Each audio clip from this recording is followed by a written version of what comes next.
Bakunzi ba Black TV, c'est encore Keza Dorcy. Turi kumwe n'umwe yari engagé par Ingoma Events, yari comme photographe. Muri parcours yose y'amafoto yose mwabona kuri page ya Facebook, niwe yaguma yapubliya, niwe byose yari, niwe novuga yuko yari novuga image, niyatanga ama préparation ukungene byose byagenze nanje narimwo yadufotora ko novyita hama reka tumuramutse hama nibaza murabibona ni sawa sawa neza ndoroshe nagitangaje ashaka kuramutsa kunza Black TV ubibwire nanjye ndabaramukije nitwa Nuru Mukama Nuru mugabo benshi ntajyo bazi ibyo bazi izina ry'akazi Fleet Photography. Okay, Fleet, turashaka utuhe avi kuri ibi bintu novuga gute akajagari oya reka ndeke kuvuga akajagari kuri iyi situation kungene imeze ku byerekeye ibintu bivugwa kuri Ingoma Events ni ibintu abamisi bacu bariko baragira novuga ati mariko ni déclaration ni déclaration ubivuga ku iki mu bisanzwe ntagiye kure na twebwe burya ni ibintu tutari twiteguriye donc tugitangura gukora umuntu akibangaje akironderwa akore twabona yuko wumva tuzi yuko ari gukora nta kintu umuntu agakora hama agahembwa ubwo urabona ubunye twagiye gukora ibintu byose byagenze neza nta kimwe tutakoze mu byo twasezeraniye donc umuntu wese aho bamushize yarakoze abamisi cyo bariko baragihiganiye baragendera ku byo nyene Ingoma Event yateguye mugabo urabona yuko byaheze ubu harenze ko ukwezi n'indwi imwe ngo hafi irenga nta kimwe turaronka hama utwara Ingoma Events nta kintu yababwira ku cerekeye organisation après amaze gutwereka umumisi yatowe n'abadofine bewe na Miss Popularity nta kintu yababwiye byerekeye ibyo byose hanini nk'iwanje nta information byinshi narenze kuko jewe ikintu namenya ati turakeneye iki tuzokora iki naho haba 23h 22h baranyandikira message naho ntayishuraga cyane telefone turakeneye iki kora iki nkaca nkora cyangwa akambwira ati umunsi uno tuzokora iki witegure nta bindi hama reka tuvuge ku bijanye n'jakete wanditse ibintu n'ibyo amakubatezi neza iryo kete reka araza kuri dusomera ahubwo urari basomera je ntajyo kete ntajyo aragiye akanyariko je nanditse amakete menshi ni kete rivuga ngo ni déclaration de créance déjà ho nyine kurarisoma bandanye kete rivuga ati Monsieur Hakizimana Alfred, administrateur directeur général de l'entreprise Ingoma Events, doit à Monsieur Mukama Nuru une somme de 1 20 000 francs burundais. De la troisième tranche, on va bisigura yuko araguheraniye. Nijigi kete mchama kivuga yuko aguheraniye. Nico. Kiroma amahera nari bavuga amahera nari napatanye. Yararengayo gatoya. Mugabo uko deja twasezeraniye ko nzohembwa siko nahembwa none nawe abivuga ku iki kuko yabaho yo bivuga giki umva we nta barana ubwa mbere ndiko ndakora ntafise nk'icyo nkora barandondera ntabonye apel nabona message Fleet urakenewe kora iki kandi akimbiye nagikora uko akimbiye nkosheje yambira kosora nkakosora jusqu'à ce que baba proud y'ivyo ngize mugabo rero ubu hageze rero ko mpembwa ni jincha ngo mandamwiruka inyuma ko kino biruka inyuma ukumwiruka est-ce que base arakumviriza hariho sinzi ko ari muri iyi ndwi canke yaheruka Ash, ata ni birebire nta nivyo novuga ni nzobivuga mugabo rindira gatoya si Okay. kera vraiment. kuba Miss we avuga ati ngo nta contrat ihari est-ce que wowe irahari mu minsi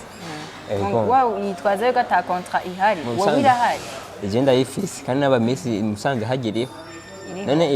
ibintu à peu près staff yose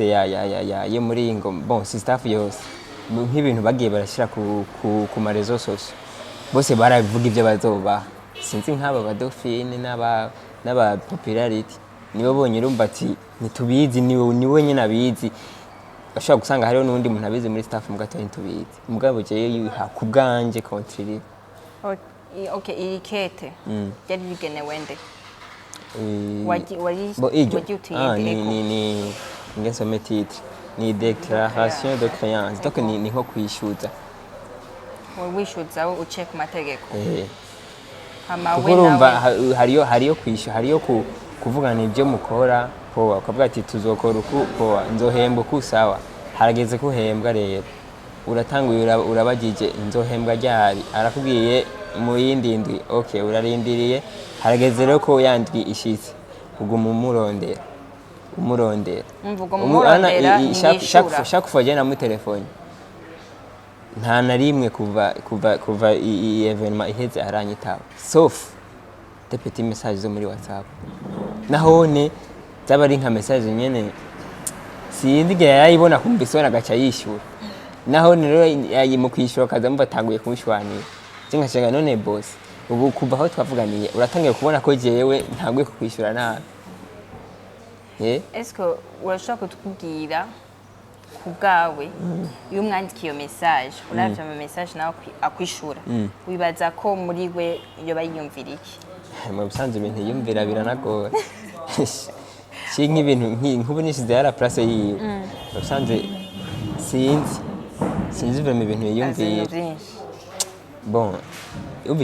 icyo yavuze cyo ntashobora kugishikiriza uko nyene ntabura ikindi kintu kiva hariya na hariya azana ni nka kujya kumwigisha n'umunyeshuri umwigisha agufashe mu ikosa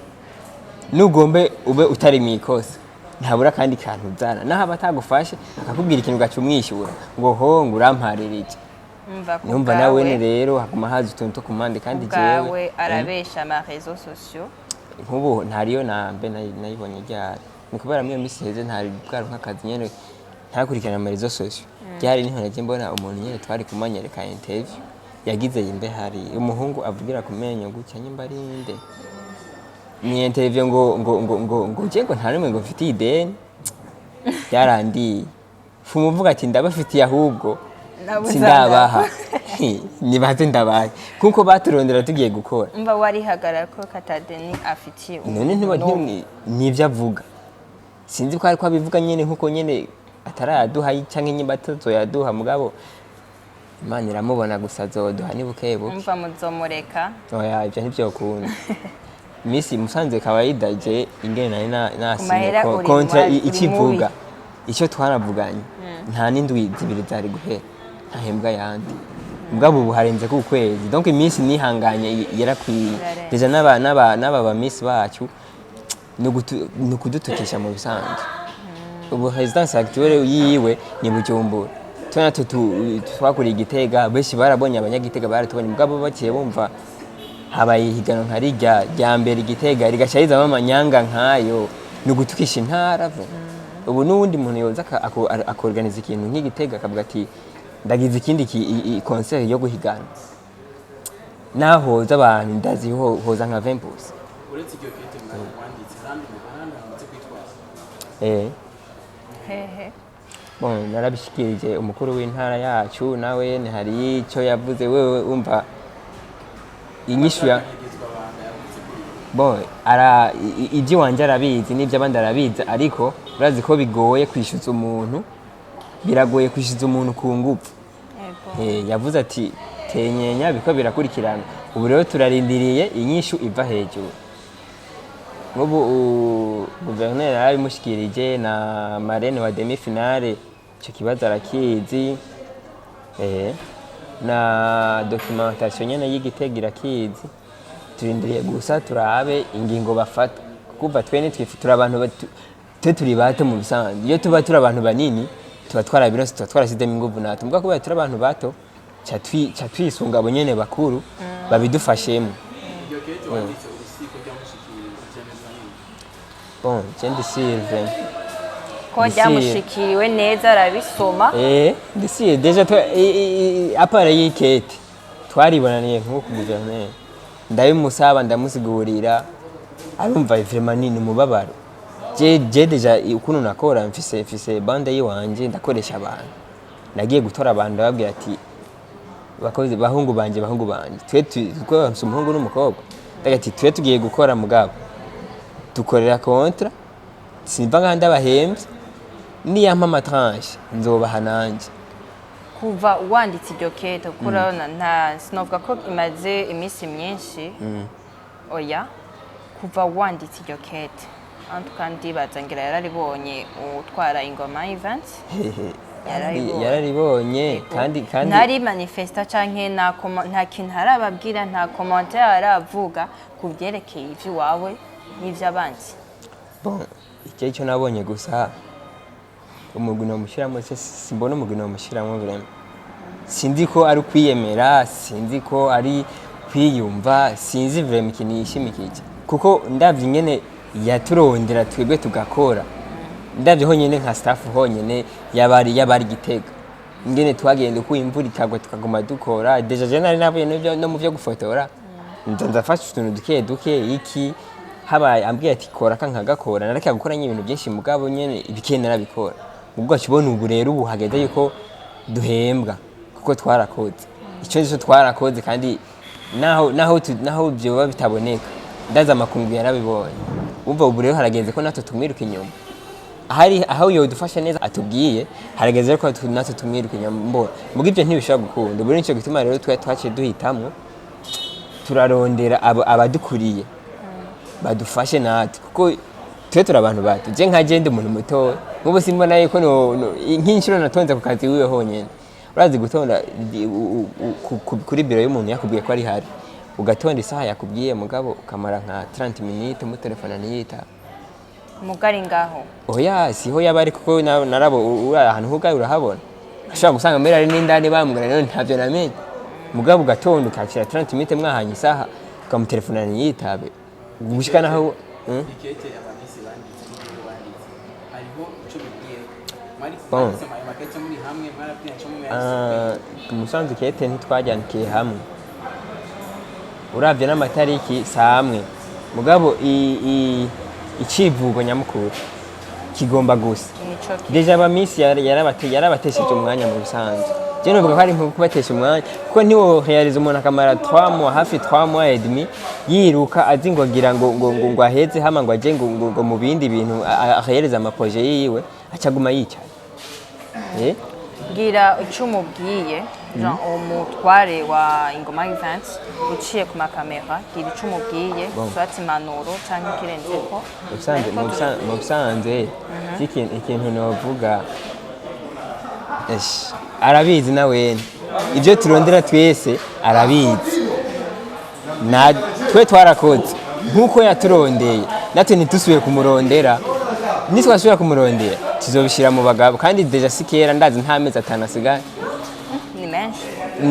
ni menshi mbere ahubwo nanarengeje gazi nanarengeje urakoze kuduha akanya kawe kandi urakoze kuduha umuco ibintu bimwe byari bimaze iminsi bivugwa